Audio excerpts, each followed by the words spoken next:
જ્ઞાનમાં આત્મામાં દાવ. આત્મા એ શું વસ્તુ?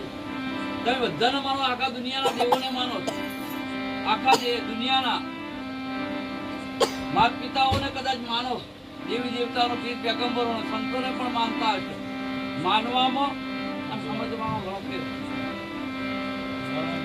કૃષ્ણને માનો છે, રામને માનો છો, બધું માનો છો, પણ એકને તમે નહીં માનતા. એ વાત નક્કી થઈ. તમે તમાને માનતા નહીં. તમે તમારા હાથમાં વિચારો થઈને બેસી ગયો પુના પે એને ગોડો બની ગયો એને એનું ખબર. ઘરની અંદર ઘણા માણસો તો કહેજો દીકરીઓ છે, પોતાના દીકરાઓની વહુઓ છે, દીકરા હશે, અને ઘર ગણે તો પૂનમ બેસી ગયો એટલે કોઈ ગણવાતું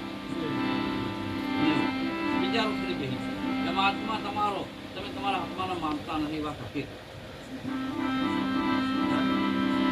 કદાચ આ જગત ની અંદર વરસાદ બહુ વરહે તો શું પાકે? અનાજ પાકે. વરસાદ બહુ વરહે તો ખેડૂતોને શું પાકે? અનાજ પાકે. તો અનાજ વાળા અનાજ ખાઈને ભૂખ ભાગે. પણ કદાચ હંસને શું થવાનું હોય? તો હંસ શું થાય? મોતી તો પાક્યા નહીં. તો એમને મોતીનો સારો એને મળવો જોઈએ. એ હંસ વિશ્વ રાજ્ય બનશે. આત્મા શેનો આહારી છે?